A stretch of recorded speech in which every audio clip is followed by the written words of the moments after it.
میں سمجھتا ہوں کہ ایسی بات نہیں. ڈاکٹر صاحب، جو 28 دسمبر کا واقعہ ہوا، یوم عاشورہ پہ جو واقعہ ہوا، پھر اس کے بعد ایک مارکیٹ کا ایشو آیا، اس میں بہت سی کہانیاں ہیں، کلیمنٹس کون آئیں گے، کس نے آگ لگائی، یہ ساری چیزیں. بنیادی طور پہ صوبائی حکومت اس کی ذمہ دار ہے، مجموعی طور پہ حکومت ہی ذمہ دار ہوتی ہے لا اینڈ آرڈر سچویشن کی. یہ جو سٹی ناظم کا فیئر ہے کہ کبھی سیکیورٹی پلان میں ان کو اعتماد میں نہیں لیا گیا، آپ بھی میئر رہے ہیں، اس کے بعد کیا سیکیورٹی پلان میں لیا جاتا رہا ہے اس سے پہلے جو اب نہیں لیا گیا، یا کبھی بھی نہیں لیا جاتا اور لینا چاہیے؟ کبھی بھی نہیں لیا گیا اور لیا جانا چاہیے، اور صرف لیا جانا نہیں چاہیے بلکہ اس سے تو اونرشپ بھی دینی چاہیے. اگر آپ سٹی ناظم کو، سٹی ڈسٹرکٹ گورنمنٹ کو، اور آپ پھر اپنی حلیف جماعت کو بھی اس پورے سیکیورٹی پلان میں شامل نہیں کریں گے، اور کراچی نہ صرف ملک کی جو ہے وہ معاشی شہر ہے بلکہ سندھ کی اکانومی میں بھی سندھ کا یہ ایڈمنسٹریٹو دارالخلافہ بھی اور مالی دارالخلافہ بھی، تو اس کی اس قومی اور صوبائی یہ نہیں ہے کہ صرف اس مرتبہ نہیں لیا گیا، کبھی بھی نہیں لیا گیا نا. ایک تو یہ پولیٹیکل سسٹم ایسا ہے کہ جس میں اگر وزیر جس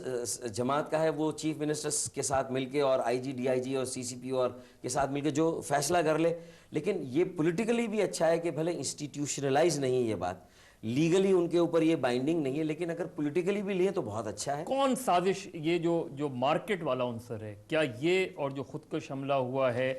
یہ ایک ہی گروہ ہے یا یہ الگ الگ گروہ نظر آتے ہیں آپ؟ دیکھیں، جو میری ذاتی رائے ہے وہ تو یہی لگ رہی ہے کہ جو پرائم فیسی نظر آ رہا ہے بظاہر تو یہ چھوٹے اسکیل پر پاکستان کا 9/11 ہے، کیونکہ ہماری معیشت کی جڑ پر اٹیک کیا گیا ہے، ہول سیل مارکیٹ پر اس کو پہلے سے ٹارگٹ کیا گیا تھا. ہے تو یہ پری پلانڈ آرکیسٹریٹڈ ہے، اور اگر یہ دہشت گردی کا سانیہ نہیں ہوتا تو یہ تخریب کاری یا کارنیج بھی نہیں ہوتا، یہ لوٹ اور آرسن اور یہ جلاؤ، یہ نظر آتش جو کیا گیا یہ بھی شاید نہیں تھا. جو اربوں جھگڑا کیا مارکیٹ کو جو ہے وہ تباہ کرنا تھا، یا مسئلہ زمین کا تھا، یا کوئی گروہ؟ دیکھیں، 5,000 دکانیں ہیں، 5,000 خاندان تو براہ راست متاثر ہوئے، لیکن ہول سیل مارکیٹ کا مقصد ہے یہ پورے پاکستان کے لوگوں سے اس کا کاروبار جڑا ہوا ہے، تو یہ تو پورے ملک کی معیشت کو ایک ناقابل تلافی نقصان پہنچائے گا. پورے ملک کو یہ قومی سانیہ ہے، یہ پورے ملک کو رسپانس دینا ہوگا. اور یہی وجہ ہے کہ وزیر اعظم نے یہ سمجھا، جب ہم نے گوادر میں کابینہ میں پہلا مسئلہ یہی اٹھایا تو انہوں نے ابتدائی طور پر 1 ارب روپے کی ریلیف پیکیج کا اعلان کیا. تو میں سمجھتا ہوں کہ ہمیں اپنی ان خامیوں اور کمزوریوں کی بھی نشاندہی کرنی کہ لیپسز جو سیکیورٹی میں ہوا ہے، اور کس طرح ہمیں پولیٹیکلی پہلے تو انسٹیٹیوشنلائز کرنا اور کانسٹیٹیوشنلی لیگلی بھی، یعنی ہمیں آئینی اور قانونی طور پر یہ جو کچھ خدشات کچھ جگہوں سے آ رہے ہیں کہ کہیں یہ اس میں لینڈ مافیا ملوث نہ ہو، کہیں اس میں یہ زمین کا، یہ مارکیٹ اپنی اصل شکل میں بحال ہوگی؟ بالکل، یہ تو کمٹمنٹ ہے اسلام آباد سے کراچی اور پوری سندھ حکومت کا، سٹی ڈسٹرکٹ گورنمنٹ کا. اس اور کے کلیمنٹس کیسے ہوں گے؟ کیونکہ یہ پگڑی کے معاملے ہیں، کیسز بھی کورٹس میں ہیں. اس میں بھی ظاہر ہے کہ بہت بڑا کام ہے، مشکل کام ہے، لیکن جو مختلف وہاں کی انجمنیں ہیں ان کے منتخب صدر اور نائب صدور ہیں، ان سے ہماری بات چیت چل رہی. چیمبر آف کامرس بھی اس میں بیچ میں ہے، اور جو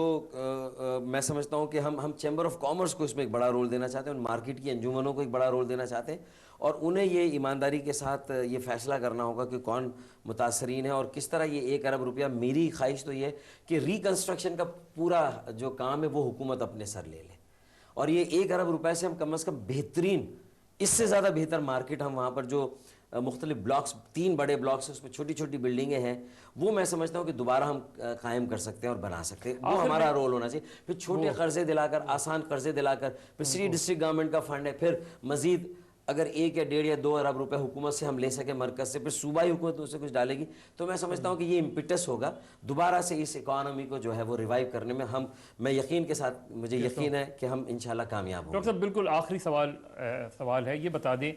میں ایک چیز اور کہہ دوں کہ دیکھیں، سٹی ڈسٹرکٹ گورنمنٹ کے رول کی بات آ گئی اور شہریوں کے رول کی بات آ گئی، یعنی کمیونٹی پارٹیسپیشن اور کمیونٹی پولیس کا بڑا رول ہے. وہ فوٹیجز جو سی سی ٹی وی پر سامنے آئی ہے کہ وہ موب تھا جس نے ریئیکٹ کیا، یا یہ اسی سازش کا حصہ تھا، وہی لوگ تھے، وہی دہشت گرد تھے جنہوں نے. دو الگ الگ انکوائری ہونی چاہیے، ایک جو حادثہ ہوا ہے، ایک ہی انکوائری میں اس کے 2 رخ بھی ہو سکتے ہیں اور دونوں کو ملا کر بھی دیکھا جا سکتا ہے. یہ تو جس طرح آپ کو ثبوت و شواہد جہاں لے جائیں گے آپ وہیں جائیں گے، پہلے سے ہم باعث نہیں ہو سکتے. آخر میں صرف یہ بتا دیں، لیکن اس میں دیکھیں، سٹی کمیونٹی پولیس کا ایک رول ہے، وہ برج کرتی ہے رینجر اور پولیس کے بیچ میں، کمیونٹی کے ساتھ ایک انٹریکشن، جو ایک گیپ ہے وہ بھی ایک کمزوری ہے جو سامنے آئی ہے۔ پھر اگر یہ تھانے اور یو سی کے لیول پر یہ شہریوں کی پارٹیسپیشن ہو جائے، ہم 2 سالوں سے تو کہہ رہے ہیں کہ یہ طالبانائز کیا جا رہا ہے شہر کو، اور لوکل تحریک طالبان نے اس کو اون کیا ہے، تو اس کا مطلب تو یہ ہوگا کہ وہ سارے ابہام ختم ہو گئے ہیں، اور یہ بات طے ہو گئی ہے کہ شیر آ رہا ہے، وہ شیر آ گیا ہے۔ تو اب اس کو بہت سنجیدگی سے لینا ہے، اس کو شیئر کرنا چاہیے، اب اس کو شیئر کرنا چاہیے۔ اور یہ آخر میں یہ بتا دیں کہ کیا محترمہ بے نظیر بھٹو کے حادثے اور میر مرتضیٰ بھٹو کے حادثے کے بعد اب متحدہ قومی موومنٹ اس نتیجے پہ ہے کہ ایم کیو ایم کے قائد کا پاکستان میں آنا خطرے سے خالی نہیں؟ میں سمجھتا ہوں جو ناقدین ہیں جو یہ کہتے ہیں کہ الطاف بھائی واپس کیوں نہیں آ رہے ہیں، تو وہ متحدہ قومی موومنٹ کی رابطہ کمیٹی کو کوئی ایک ایسا مثبت جواز دیں کہ جس کی بنا پر ہم، الطاف بھائی تو ہماری ایک کال کا انتظار کر رہے ہیں، اگر ہم ایک کال دیں یہاں سے کارکنان اور رابطہ کمیٹی، تو الطاف بھائی تو اگلی فلائٹ لے کر آ جائیں گے۔ لیکن جو صورتحال ہے، میں سمجھتا ہوں اس میں دانش مندی یہی ہے کہ وہاں سے بیٹھ کر انہوں نے جس حد تک اور جس طرح سے اتنے انتخابات میں ہمیں وہ لے کر چلیں، اور انہیں یہاں جو ایک بااعتماد ٹیم بھی حاصل ہوئی ہے، تمام سازشوں کو ہم نے مل کر ایک ٹیم کے طور پر ناکام کیا، اور جو الطاف بھائی کی ایک سیاسی پختگی اور بردباری جو اتنے عرصے میں نظر آئی ہے، میر مرتضیٰ بھٹو ہوں، محترمہ بے نظیر بھٹو ہوں، تو اس کے بعد پھر یہ میں سمجھتا ہوں کہ بہت بات واضح ہو گئی ہے کہ اسٹیٹس کو اور ایڈہاکزم پاکستان کا ان کو برداشت نہیں کرے گا۔ نمبر 2 جو انتہا پسند اور دہشت گرد ہے، وہ ظاہر ہے کہ جب محترمہ بے نظیر بھٹو ان کی اتنی بڑی عوامی تائید اور فالوئنگ تھی، اس کے بعد ان کے ساتھ یہ ہو رہا ہے، تو پھر الطاف بھائی، لیکن رابطہ کمیٹی کے بعد کنوینر سے اب واپس چیئرمین سیکریٹری جنرل اس طرف ایم کیو ایم کے جانے کا ارادہ ہے، یا یہی رابطہ کمیٹی اب چلاتی رہے گی؟ دیکھیں فوری طور پر تو اس کی کوئی ضرورت نہیں، کیونکہ عملی طور پر تو سارے اختیارات انتظامی اور پالیسی کے وہ الطاف بھائی نے یہاں دیے۔ پالیسی اور سازی میں ان کی جو ہے وہ انڈورسمنٹ ہمیں چاہیے ہوتی کہ وہ اس کو حتمی طور پہ پھر، اور وہ 4 یا 5% فیصلے ہوتے ہیں جس پر ان کی اپنی ایک رائے ہوتی ہے۔ لیکن ڈیموکریسی کی اسپرٹ تو یہ ہے کہ پارٹی جو ہے، پارٹی میں ہائیسٹ لیول تک الیکشنز ہوں۔ ہاں لیکن یہ بھی تو دیکھیں نا کہ الطاف بھائی نے کبھی بھی قومی، صوبائی اور سینٹ کی سیٹ کے لیے الیکشن نہیں لڑا۔ میں فاؤنڈر کی بات نہیں کر رہا، میں اس سے نیچے کی بات کر رہا ہوں۔ اس میں دیکھیں، اس میں انتخابات جس طرح ساری جماعتوں میں ہوتے ہیں، ایم کیو ایم میں بھی ہوئے ہیں، ہر 2 سال میں ہوتے ہیں، جو